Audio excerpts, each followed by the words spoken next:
안녕하십니까, 평생투자 파트너 회원관리팀입니다. 네, 저번 시간에는 이동평균선에 대해서 간략하게 한번 설명을 드려봤었고요. 네, 이번 시간에는 조금 더 자세하게 알아보는 시간을 가질 텐데요.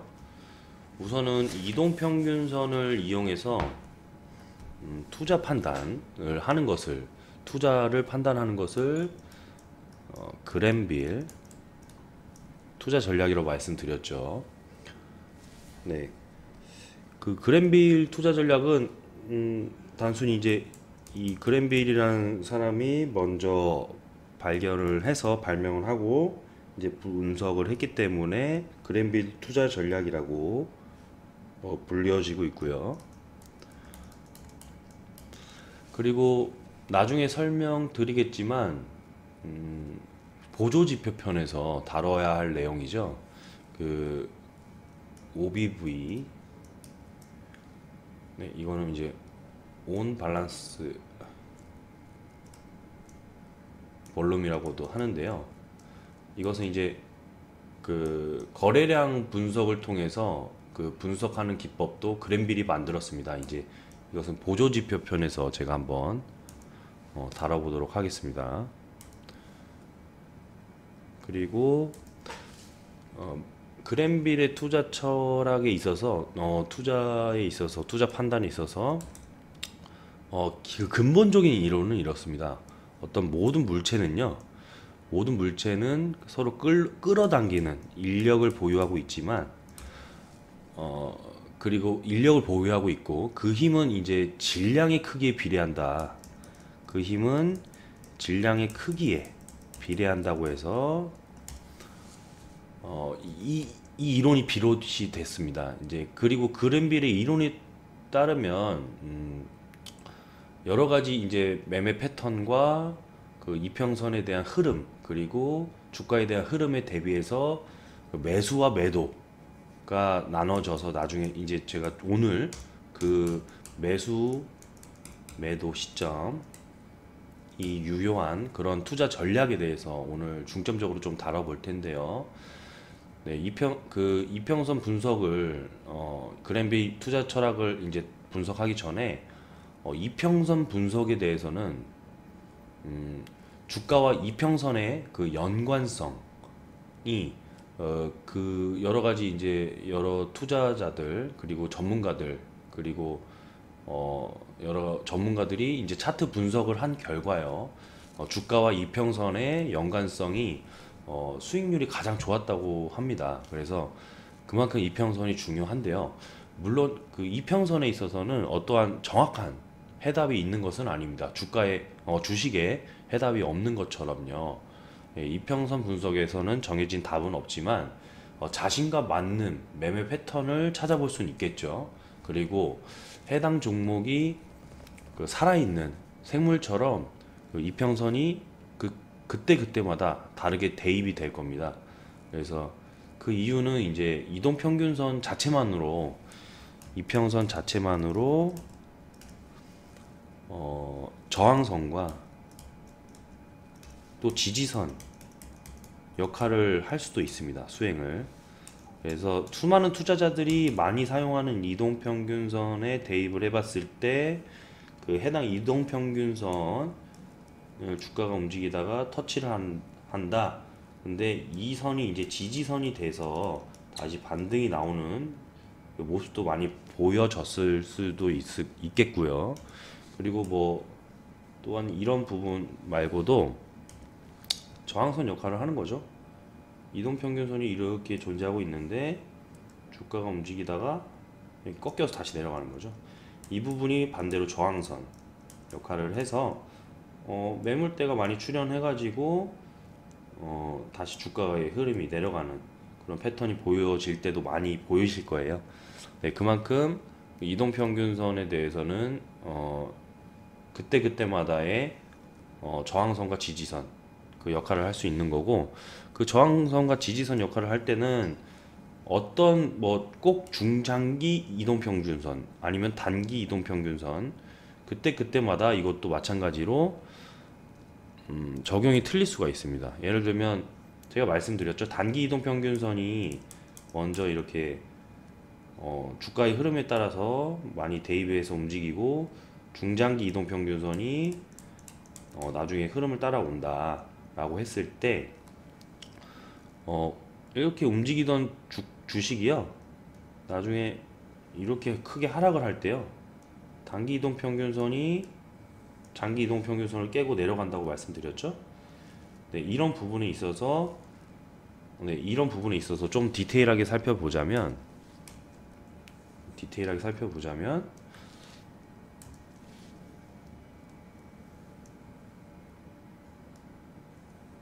이런 부분이죠. 이런 부분에서 주가가요 이렇게 고점에 있다가 이렇게 하락을 할 때 여기서 한번 튕겨주는 역할을 할 수도 있어요. 예, 그러니까 한마디로 지지 역할을 할 수도 있다는 거죠. 이 중장기 이동평균선이 지지 역할을 할 수도 있고 이렇게 단기 이동평균선이 그때마다의 단기적인 시점에서의 또 지지선 역할을 할 수 있는 거죠.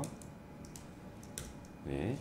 그래서 이 이동평균선이 단기 이동평균선 예를 들어서 5일 이동평균선, 10일 이동평균선 뭐 중기 뭐 관점까지는 좀 미흡하지만 20일 이동평균선이 깨지면서 주가가 하락을 할 때요 깨지면서 지지선 역할을 각각 이 5일이 틀렸다면 이제 5일을 깨고 내려왔다면 10일에서 단기 지지를 보였다가 또 깨고 내려왔다면 20일 이동평균선이 지지선 이런 식으로 해서 중장기 마지막 이제 장기까지 지지선 역할을 다 깨고 내려간다. 그러면 투자에 대한 매도가 더 강력하게 적용이 될 수 있겠죠. 매도가.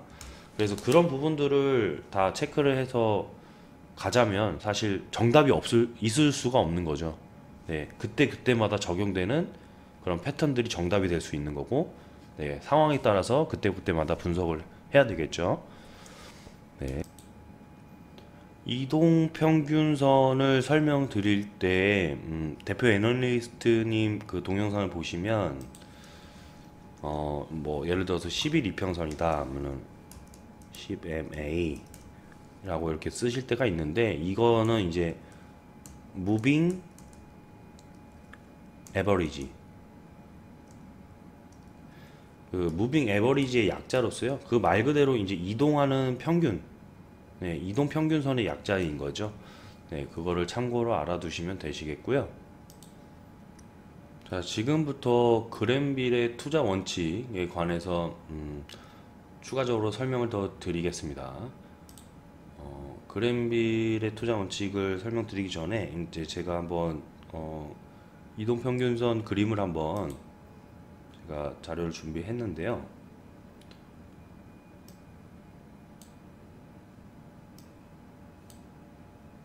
잘 보이시지 않으실 수도 있어서 제가 한번 1번부터 그림을 한번 그려가면서 설명을 더 자세히 드릴게요. 네, 1번 부분인데요. 이게 점으로 되어 있는 게 이제 이평선 부분입니다. 그리고 주가가 이렇게 움직이다가 여기서 돌파가 나왔죠. 네, 이 부분에 있어서는 제가 첫 시간에도 말씀드렸던 부분이죠. 어떤 부분이냐면은 매수가 가능하다. 근데 특징이 있습니다. 여기서 좀 주의하셔야 될 텐데요. 나중에도 제가 더 말씀드릴 수 있겠지만 이동평균선의 그 움직임을 한번 체크를 해봐야 됩니다. 이평선의 움직임이 어떻습니까? 지금 현재 하락 추세를 걸치고 있다가 완만해졌죠. 예, 이 완만한 상태를 이제 보합이라고도 하는데 보합이라는 용어 혹시 많이 들어보셨는데 초보 회원님들께서는 이제 모르실 때가 있으실 거예요. 이게 어떤 뜻이냐면 주가에 이제 큰 변동폭을 안 보일 때 저희가 보합이라고 말씀 많이 드리죠. 그 말 뜻 그대로 시세가 특별한 변동을 보이지 않고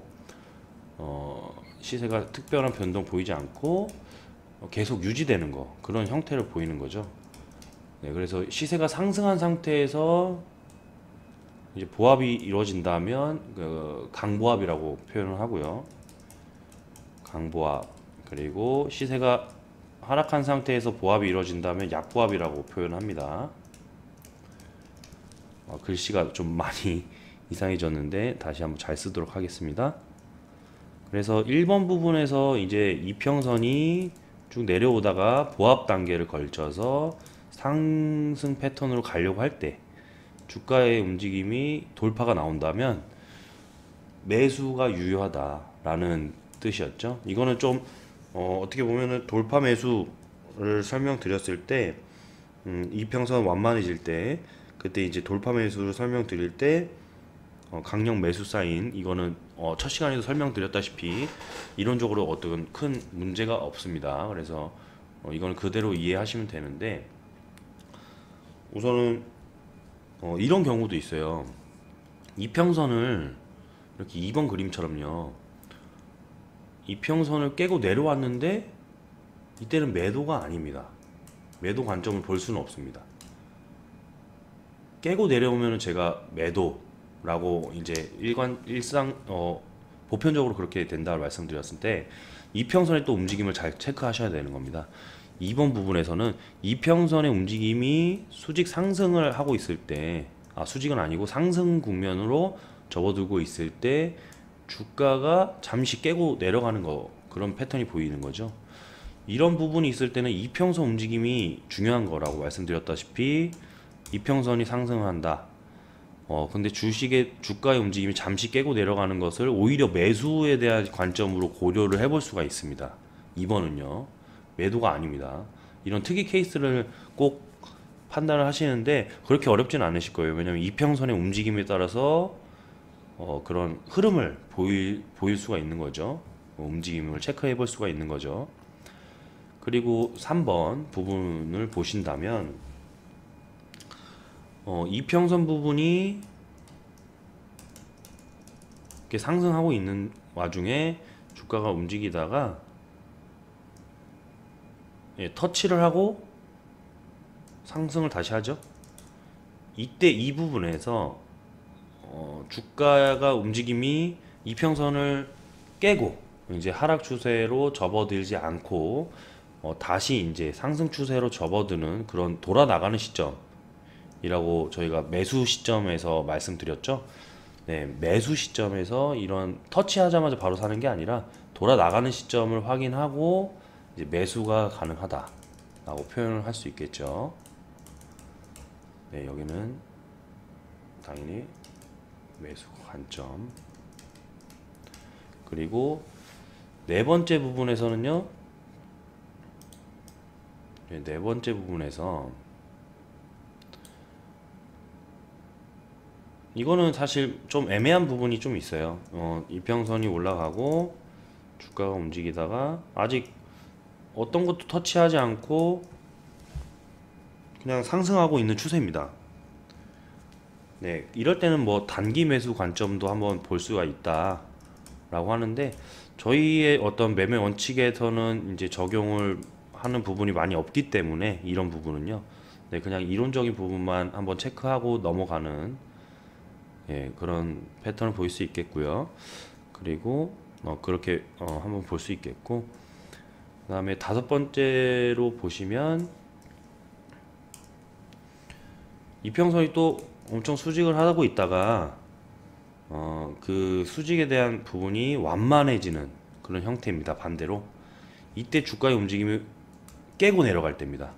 수직이 아니라 상승을 멈추고 수직이 아닙니다. 죄송합니다. 상승을 멈추고 이평선의 움직임이 완만해질 그런 상황에서 주가의 움직임이 깨고 내려가는 시점, 이런 시점은 어떻게 보면 강력 매도 시점으로 볼 수가 있습니다. 네. 그리고 여섯 번째를 확인해 보실게요. 네.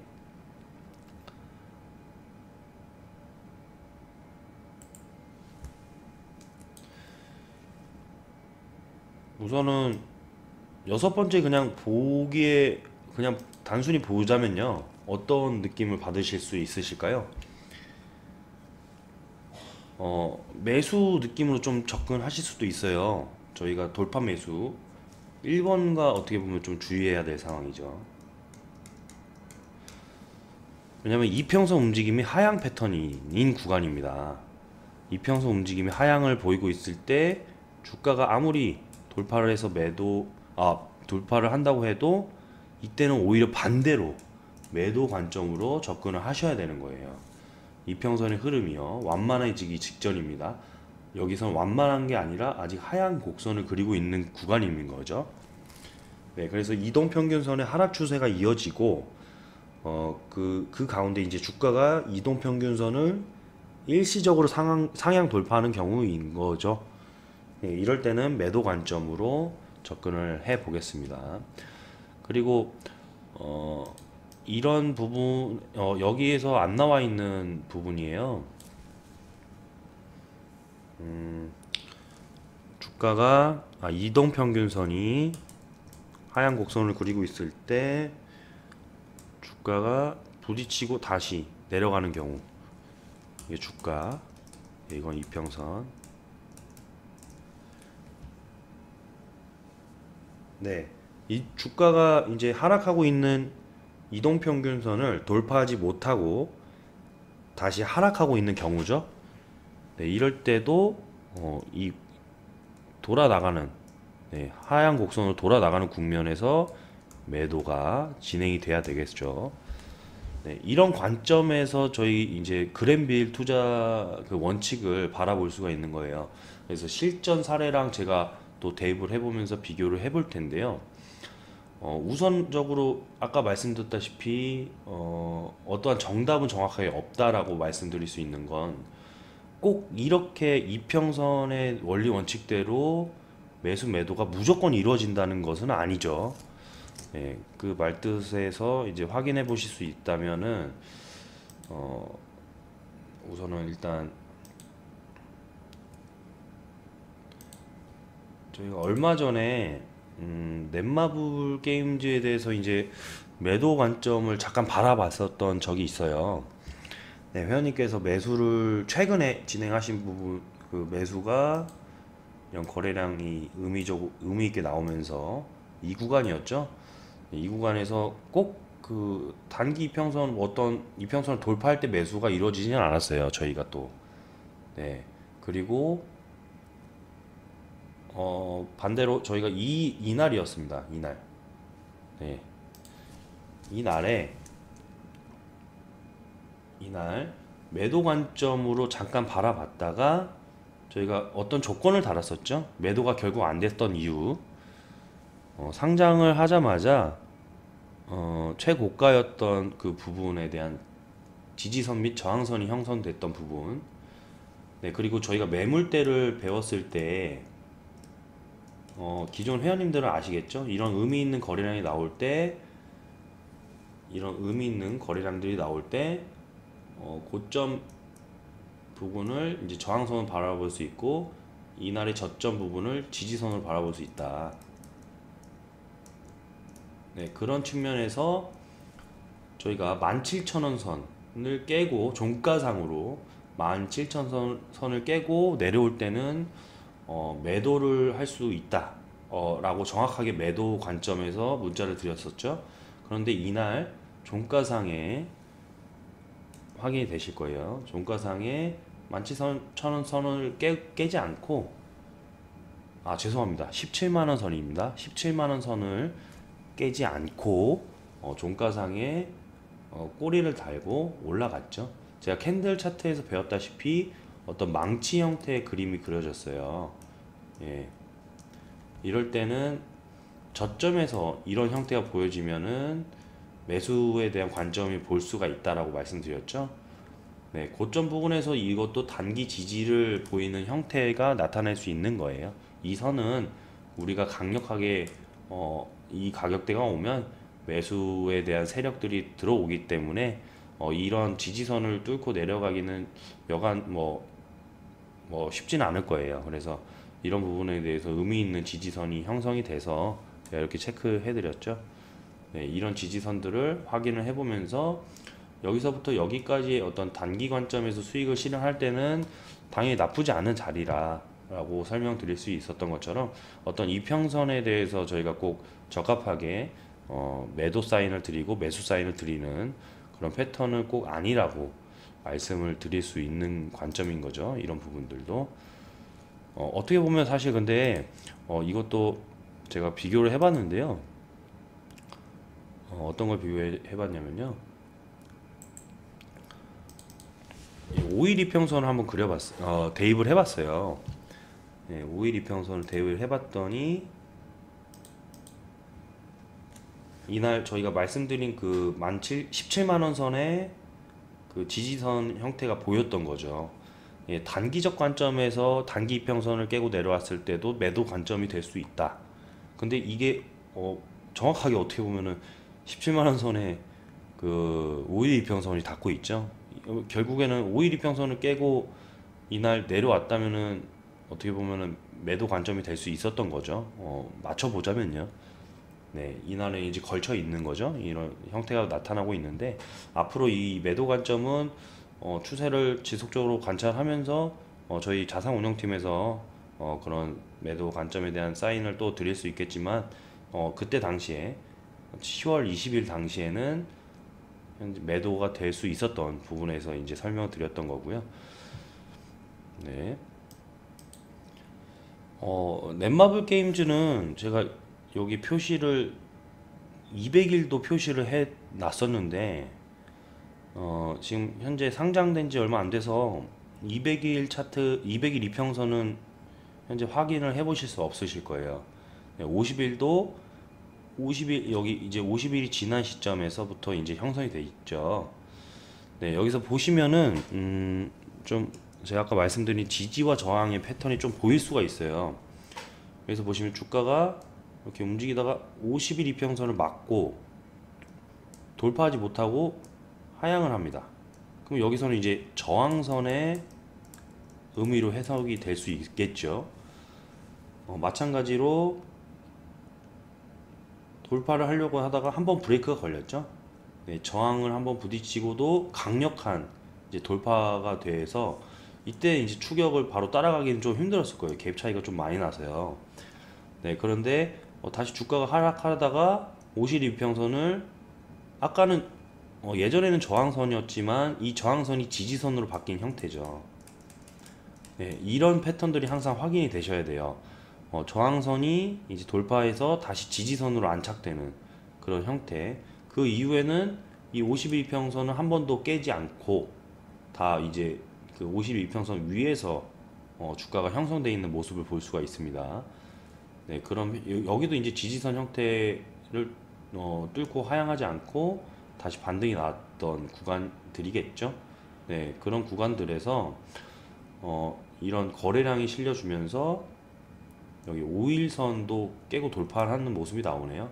단기 저항선의 그 고점들도 다 돌파를 하고 있고요. 그래서 저희가 이때 매수 사인을 드렸던 거죠. 이 외에도 당연히 여러 기본적 분석과 기술적 분석들이 적합됐기 때문에 매수 사인을 드렸던 건데 저희가 여태까지 배운 것들을 토대로 장대 양봉이 나왔고 캔들 양봉상의 장대 양봉이 나오면 매수 관점으로 많이 본다고 했죠. 그리고 단기 이평선들을 돌파하는 그런 형태가 나왔습니다. 아직은 매물대를 배우지 않았기 때문에 단기 매물대는 이제 돌파했다라는 측면을 그냥 한번 귀 담아 들어주시면 되는 거고요. 네, 그런 부분들이 맞아 떨어져서 매수가 됐던 거겠죠. 네, 그리고 저희 회사에서는 200일 이평선과 50일 이평선을 많이 기준으로 보고 있죠. 네, 그 이유는 전에도 말씀드렸다시피 그랜빌이 가장 중점적으로 생각하는 것이 200일 이평선이라고 말씀을 드렸었죠. 네, 그런데 이제 그런 이론과 철학들이 이제 주식 투자에 대한 어떤 이론들이 많이 정립이 되면서 미국 시장에서는 이 200일 이평선을 대입해서 보는 사람들이 상당히 많아졌어요. 사람들이 많아지고 투자자들이 이 200일 이평선을 기준으로 삼는 투자자들이 많아지고 그거를 대입해서 생각을 해본다면 아까 말씀드린 저항과 지지선에 대한 역할들 그리고 돌파 매수와 매도 사인에 대한 그 의견들이 그 각각의 그 투자 심리와 그 투자 철학에 대해서 매매 습관에 대해서 적용이 될 수가 있는 거예요. 그러면 상당히 의미 있게 그 해석이 될 수 있는 거죠. 그래서 그 200일선에서 더 자세하게 보려고 반을 나눠서 이제 100일 이평선도 봤던 거고, 여기서 또 반을 나눠서 50일 이평선을 대입을 해봐서 봤던 겁니다. 그리고 또 25일 이평선 이렇게 봤었던 거예요. 예전에는요. 1900년도 초반에는 이런 이평선을 바라보는 시선들이 이런 루트대로 바라봤던 시선들이 있었고, 그래서 저희 평생투자 파트너에서도 이 200일 이평선과 이 50일 이평선을 대입해서 중점적으로 보고 있는 겁니다. 이거는 어떤 저희에 대한 어떤 중기 패턴으로 볼 수 있고, 이거는 장기 패턴으로 분석을 할 수 있겠죠. 네, 그리고 원래 이제 2000년도 초반에는요, 40일 이평선도 또한 이제 중요시 봤던 적이 있어요. 그리고 지금 현재에서는 저희가 한국 시장에, 특히 일본 시장의 영향을 많이 받아서 20일 이평선과 60일 이평선을 많이 대입을 해서 보고 있죠. 네, 20일 이평선은 1970년대와 이제 80년대 존 볼린저 밴드 들어보셨을 거예요. 회원님들 많이 이제 투자 운영하셨던 분들 중에서 보조 지표에도 볼린저가 있죠. 이 볼린저가 20일 이평선을 되게 상당히 중요시 봐서, 또 이제 투자자들이 표준 편차 기간값을 잡아서 20일 이평선을 대입을 해봤었는데, 볼린저 영향으로 이제 20일 이평선을 많이 보게 되면서 또 의미 있는 그런 이평선으로 또 분석이 됐었고요. 또 일목균형표에서 33일 이평선을 시세 전환 수치로 많이 봤거든요. 그래서 호소다 고이치가 이제 한 달 반에서 두 달 사이에, 한 달 반에서 그리고 두 달 간의 그 기간으로 전환을 적용을 많이 대입을 해봤었고, 여기서는 이제 9일 이평선과 22일 그리고 33일 이평선을 좀 중요시 봤던 적이 있었고, 그리고 또 이 33일의 절반인 15일 이평선, 그리고 33일에서 거의 이제 배가 되는 부분, 어떤 75일 이평선과 그리고 또 150일 이평선, 이런 식으로 이평선들이 항상 그 시대의 흐름에 따라서 동일하게 적용됐던 게 아니라 한 이론들이 정립이 된다고, 그리고 보면 그 이론이 이제 성행을 하다 보면 많은 투자자들이 또 그 이평선을 대입을 해서 심리 상태에서 그런 합의에 대한 의견들이 많이 반영이 되면 의미 있게 또 볼 수가 있었던 거죠.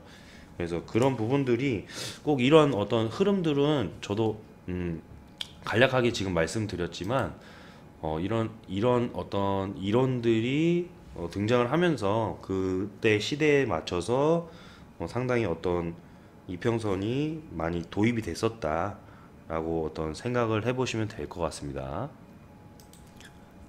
그리고 오늘 그 저희가 골든 크로스와 이제 데드 크로스도 좀 더 정확하게 설명을 드린다고 말씀드렸어요. 골든 크로스는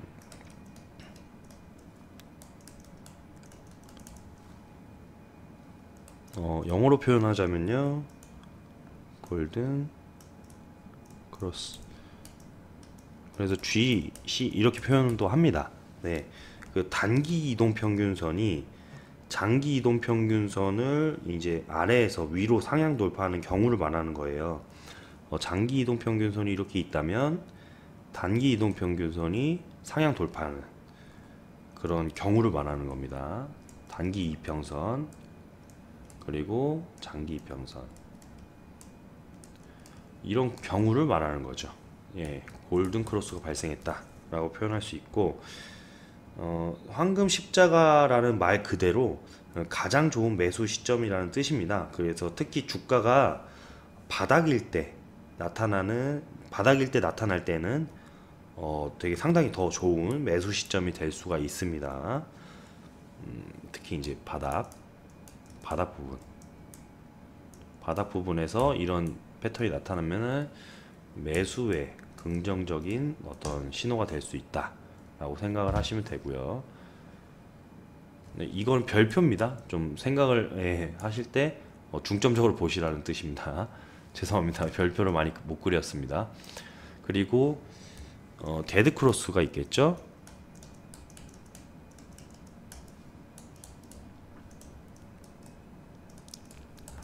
네, DC라고도 표현을 합니다. 네, 단기 이동평균선이 반대로 되겠죠. 골든크로스랑 장기 이동평균선을 위에서 하향 돌파하는, 네, 단기가, 그러니까 장기가 이렇게 있는데 단기가 이렇게 위에서 아래로 깨는 그런 형태를 말씀드릴 수가 있겠죠.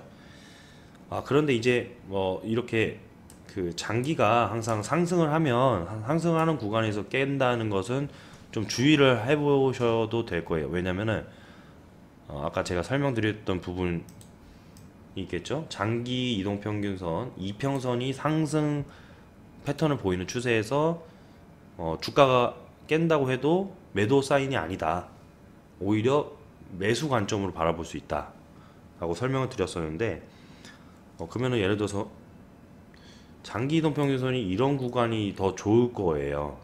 데드 크로스를 바라볼 때요. 장기 이평선이 이렇게 그려진다면 단기 이평선이 이렇게 깨는 모습, 네, 이게 바로 진짜 데드 크로스, 진정한 데드 크로스의 모습이고, 우리나라에서는 이제 데드 크로스와 골든 크로스를 적용할 때 20일 이평선과 60일 이평선을 적용을 많이 해봅니다. 네, 전문가마다 조금 다를 때도 있겠지만요. 뭐 단기로 바라본다면 5일 이평선과 20일 이평선을 바라볼 때도 있습니다. 뭐 이게 꼭 장기가 아닐 때도 있는 거죠. 예를 들어서 20일 이평선, 이게 5일 이평선 이렇게 대입을 해볼 수도 있고, 또 이게 60일 이평선, 또 20일 이평선 이렇게 대입을 해볼 수도 있는 거죠. 네, 골든 크로스와 데드 크로스는 이제 매수 매도 시점에서 파악을 많이 해서 이제 대표 기술적 분석 중에 하나입니다. 그러나 이제 과거 경험으로 볼 때는 모든 골든 크로스가 매수 신호는 아니었고, 모든 데드 크로스도 매도 신호는 아닙니다. 아까 말씀드렸다시피 대세장, 장기 이동평균선이 상향을 하고 있는데 아무리 단기가 데드 크로스가 나왔다고 해도 이거는 정반대로 해석되는 경우가 있다고 말씀드렸죠.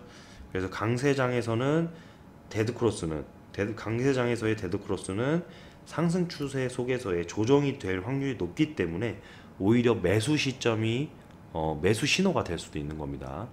이런 대세장에서의 단기 이평선이 하락하는 추세에, 네, 이거는 오히려 매수 시점이 될 수도 있습니다. 주의하셔야 되고, 또한 약세장에서 나타나는 골든 크로스는 오히려 매도 시점이 되는 경우가 있다. 약세장에서 골든 크로스가 발생해도 제가 전에 설명드렸을 거예요. 이번 시간에 아까 제가 주가의 움직임 그랜빌 투자 원칙을 배웠을 때 대세장이 이평선이 하락할 때 주가가 깨고 올라가는 경우 오히려 매수가 아니다, 이거는 매도 시점을 바라볼 수 있다 라고 말씀드렸죠. 네, 이것도 적용이 되는 겁니다. 골든 크로스가 아닙니다. 이게 골든 크로스가 아니라 대세장이 흐름이, 장기 이평선에 대한 흐름이 하락을 하는 추세에서 단기 이평선이 골든 크로스가 나온다고 해도 이것은 오히려 매도 시점으로 봐야 된다는 거죠. 아까 제가 설명드린 그 주가와 이평선의 패턴과 상당히 비슷한 점을 볼 수가 있습니다. 네, 그래서 우리나라에서 이제 적용이 많이 된다라고 하는 점에 20일 이평선도 상당히 의미가 있다고 볼 수 있고요. 그리고 60일도 많이 보시기 때문에 당연히 의미가 있습니다. 다만 저희는 미국 시장과 이제 유럽 시장에서, 해외 시장에서 많이 보고 있는 이제 200일 이평선과 50일 이평선을 아까 본다고 말씀드렸고, 그리고 단기 이평선은 뭐 카카오도 제가 어저께 영상을 보니까 카카오톡이라고 많이 표현해서 죄송하고요. 카카오라는 종목이 단기 이평선에 지금 현재 적용됐던 것이 이제 10일 이평선이었다라고 보여졌듯이 원래 제가 이번 시간에 이평선 강의를 좀 마감을 하려고 했었는데 이동평균선이 상당히 저희 회사에서도 상당히 그 복잡하고 그리고 어떤 이론적인 측면에서도 좀 거대하기 때문에 조금 다음 시간에는 실질적으로 이동평균선을 대입을 해보면서 한번 체크를 해볼 수 있겠고요. 나만의 이동평균선을 한번 대입을 해본다고 했었는데 어떤 것이 맞는지 한번 대입을 해볼 때 좀 사례도 비교를 해가면서 이동평균선에 대한 흐름을 한번 체크를 직접적으로 해보겠습니다. 그래서 제가 아까 오늘 말씀드렸던 부분 이동평균선을 바라볼 때 꼭 알아두셔야 될 점은 이제 저항선과 지지선 패턴을 보일 수 있다라고 말씀드렸고, 그리고 그랜빌의 투자 원칙에서는 꼭 돌파할 때 무조건 매수가 아니다. 꼭 돌파한다고 해서 무조건 매수가 아니라 이렇게 장기 추세가 하락을 할 때, 장기 이평선도 하락을 할 때 돌파한다면 오히려 매도 관점을 봐야 되는 거고요. 그리고 장기 이평선이 추세가 상승을 할 때 단기 이평선 및 주가가 깨고 내려간다고 해도 꼭 데드클로스가 아니다. 이때는 오히려 매수 시점을 볼 수도 있다. 예, 추세가 상승을 한다면요. 그래서 이런 점들이 상당히 의미 있게 봐야 되는 점들이고 주의해야 될 점들이라고 말씀드릴 수가 있습니다. 그래서 다음 시간에는 더 사례를 비교해 가면서 더 체크를 해 보도록 하겠습니다. 예, 오늘도 수고 많으셨고요. 네, 좋은 하루 되시길 바라겠습니다. 감사합니다.